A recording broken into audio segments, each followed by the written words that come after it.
How will the man's journey of vengeance conclude? The story begins a week earlier at the prison of Steiner, a place regarded as a refuge for the defeated after the Indochina War. It's a gathering point for all sorts of people, from outcasts to those seeking to exploit the opportunity and turn this place into a lucrative source of profit for the likes of Steiner. In his idle days, Steiner comes up with a creative way to make money. He turns the prisoners into fighters, forcing them to battle in an arena to organize betting. Today in the arena, Martin, a small man, faces a much larger and more physically imposing fighter. This fighter has defeated many opponents. He scorns Martin and immediately lunges at him with the intention of ending the fight quickly. However, he misjudges his opponent. Despite being smaller, Martin quickly unleashes powerful blows, knocking out his opponent's teeth. Though he tries to stand, the opponent cannot resist the speed and accuracy of Martin's attacks. In just a few minutes, Martin defeats him to the cheers of the crowd. The defeated fighter meets a tragic end, being executed by his master with a few knife strokes right after the match. This impressive performance earns Martin high praise from Steiner and his gang, quickly placing him among their strongest fighters.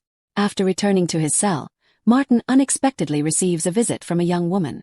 She introduces herself as Isabel and says she wants to help him, but Martin doesn't pay much attention, not even heeding her words. He's not surprised to see her, as he often sees Isabel bringing flowers to Steiner twice a week. However, Steiner always coldly throws the flowers in the trash. When Martin curiously asks why Isabel does this, she evades the question and doesn't answer. Even so, every time Martin returns from the arena, Isabel still regularly visits him. Despite Martin's coldness, she never gives up. Meanwhile, in Steiner's office, a British agent comes to see him to request the transfer of the prison to the local police, and to hand over Martin for extradition to the UK to face trial. However, Steiner insists that there is no one named Martin here. After a period of unsuccessful negotiation, the agent leaves. This encounter makes Steiner realize that keeping Martin could cause trouble and affect his position. To avoid problems, he suddenly summons Martin and announces that he will be released. At first, Martin doesn't believe his ears, but when Steiner hands him the release order and the guards unlock his handcuffs, he realizes it's true. Before leaving the prison, Gene, Steiner's right-hand man, tells Martin that he is a talented person, and if he needs help, he can come back to find him anytime. You're probably wondering why someone like Steiner would so easily release Martin, right? To find out the answer, don't miss the next developments in the film. After leaving the prison, Martin goes to the tavern of his Uncle Valentine. He is a kind tavern owner and also the one who took care of Isabel. Carrying his long-held question, Martin asks Valentine why Isabel often brings flowers to Steiner, while he is a villain, and every time he throws her flowers into the trash without hesitation. Valentine sighs and reveals that Isabel is Steiner's daughter, but Steiner has never acknowledged her.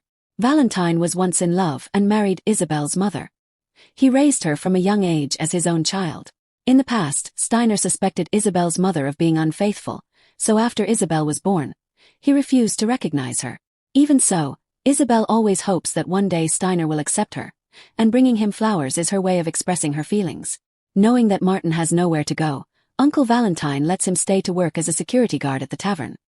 His job is to deal with drunk people who cause trouble or harass the girls working there. Thanks to this, Martin starts a new life with a stable job, and peaceful days beside Isabel. As time passes, feelings between Martin and Isabel gradually develop. Together they share many memorable moments, and Martin tells Isabel about his past.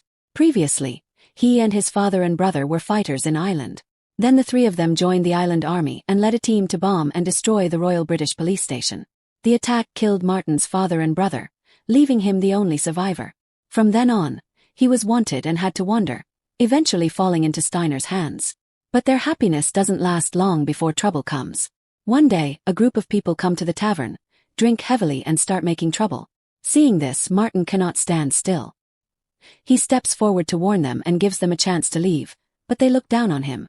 When conflict becomes unavoidable, Martin immediately takes action, causing each of them to fall one by one. They don't know Martin and think he's easy to deal with, but whoever rushes at him is attacked by him, leaving them no time to react. It's raining, but nothing can stop a born fighter like him. Martin's blows are precise and powerful. But just at that moment, Uncle Valentine is forced to fire a warning shot to stop him. However, Martin doesn't realize that he has inadvertently run into a powerful figure. A short time later, Gene leads his men to the tavern to talk to Martin. At this point, the confrontation officially begins.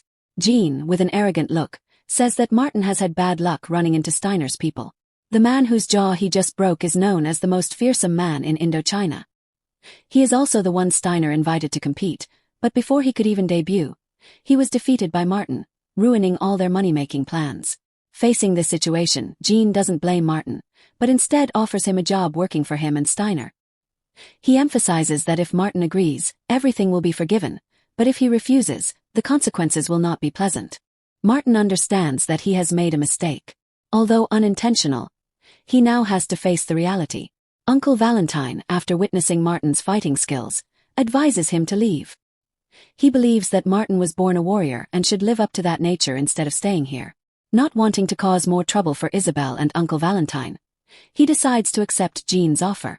Early the next morning before dawn, Martin plans to leave quietly. However, Isabel wakes up and sees him off. Before parting, Martin instructs Isabel not to come to the arena where he fights, and to stay away from any bets related to him. After leaving the tavern, Martin goes to work for Jean. When he sees Martin return as a fighter, Steiner is extremely happy. From here, he begins a period of being turned into a money-making tool for them. Not long after Martin left, the British agent came to Uncle Valentine's tavern.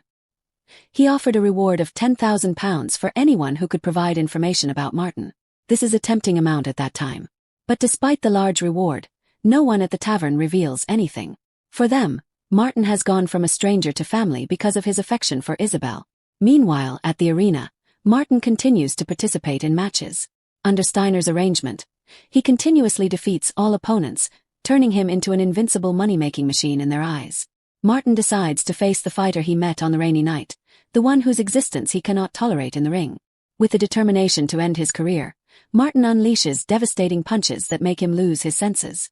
Only when he sees that he can barely stand does Martin stop. Martin's next opponents also suffer the same fate.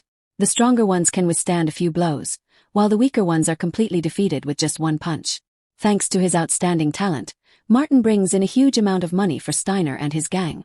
At the same time, Martin's reputation also spreads, and each of his matches attracts a large crowd of fans and bettors, all of whom place their trust in his victory. Continuous success brings Martin a much higher salary than when he was a prisoner.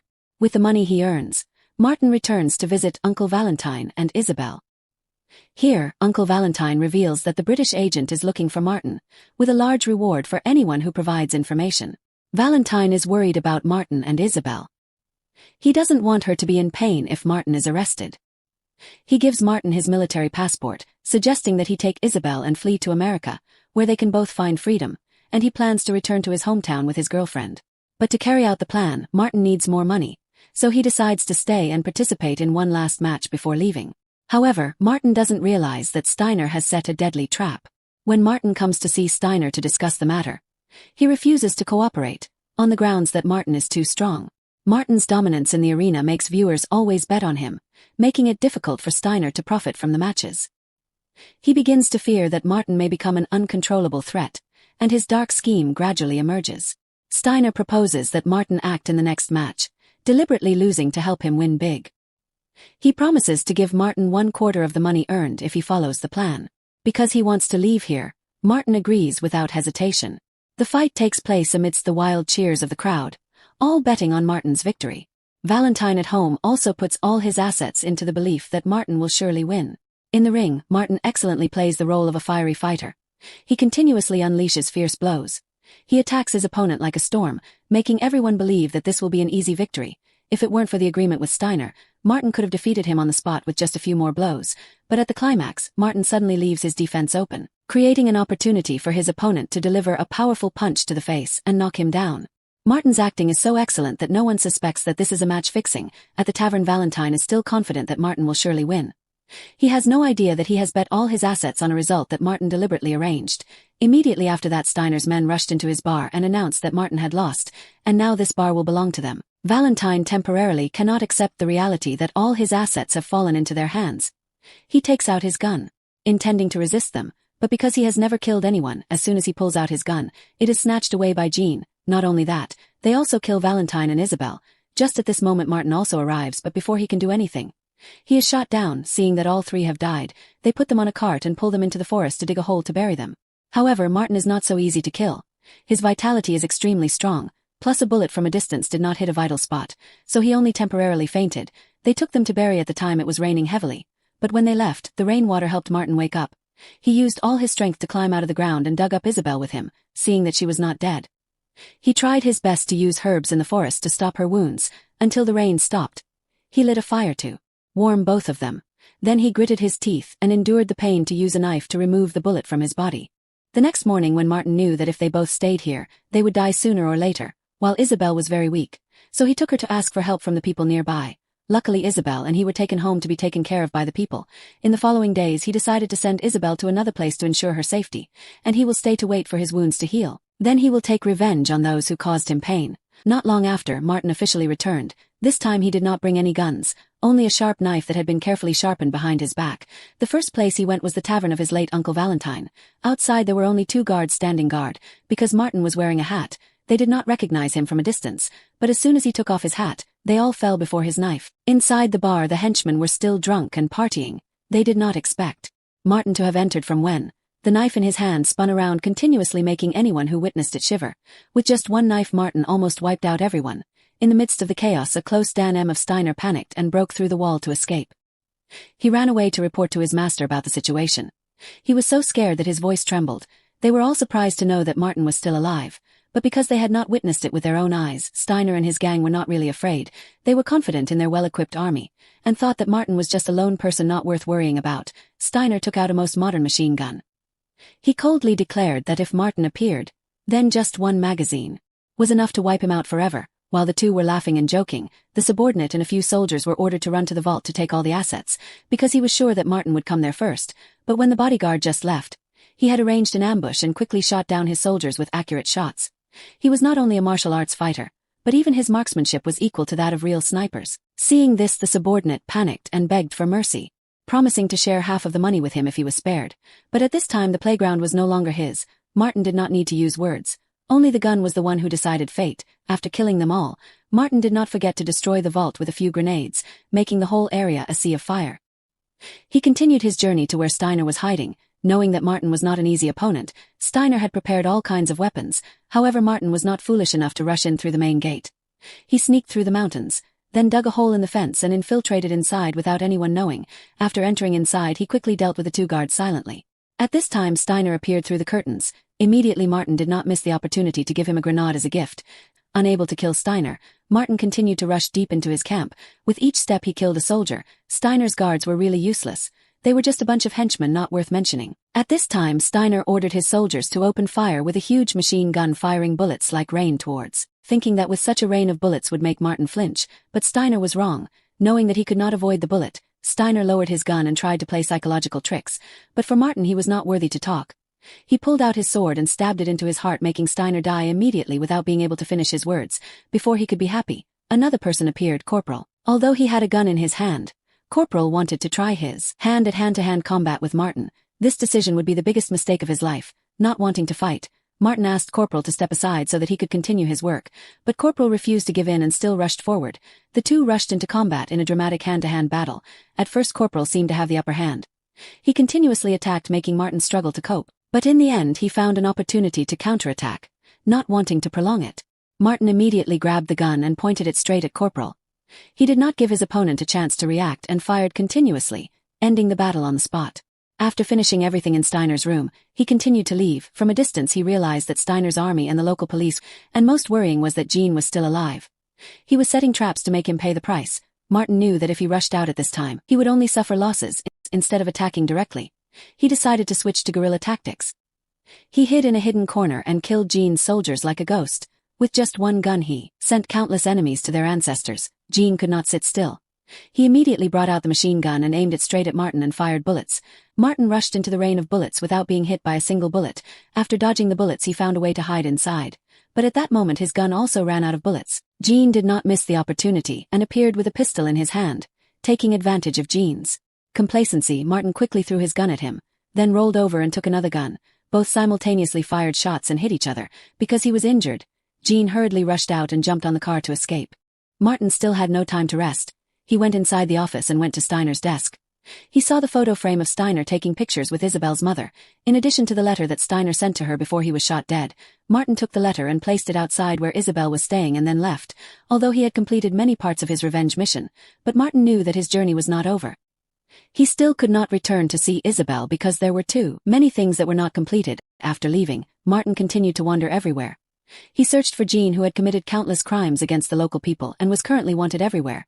Finally, after a long time, he found him in a remote land, but Martin did not want to kill him immediately. He put down his weapon and decided to fight Jean hand to hand. However, Jean suddenly pulled out a knife, but no matter. He could not compare to Martin, with just a few quick and precise moves. He kicked the knife out of his hand, so the hand-to-hand battle officially began. At first, Jean seemed to have the upper hand when he attacked Martin with his feet, but not long after he began to counterattack. He continuously attacked Jean's two legs, making him paralyzed and unable to continue attacking. Then Martin attacked his face, making him no longer able to resist. Finally, he finished the fight with an impressive knockout. When Jean was completely defeated, Martin took his knife, ending the life of the evil enemy. This is revenge for Uncle Valentine and Isabel. At this time, Isabel has recovered and received the letter that Steiner wrote to her. Finally, she also learned that Steiner had never directly said it, but in the letter he admitted that she was his daughter and he loved her very much. That was a great consolation for the years she had endured and tried to find love from her father. However, after taking revenge, Martin did not return to see Isabel. He knew that if she lived beside him, she would not be safe. The only way to protect her was to stay away, keep her distant so that she could live in peace. While leaving, Martin met again the British agent, who for many years had been looking for him. He offered Martin to join the newly established local special agent team. With his talent, Martin could work for the team, and in return he would be cleared of his crimes. At the moment there was nowhere to go, and there was nothing to do, so Martin accepted the offer, hoping that this journey would bring better things than what he had experienced. The video here has also ended. If you guys find it good, please leave a subscribe to the channel. See you again later.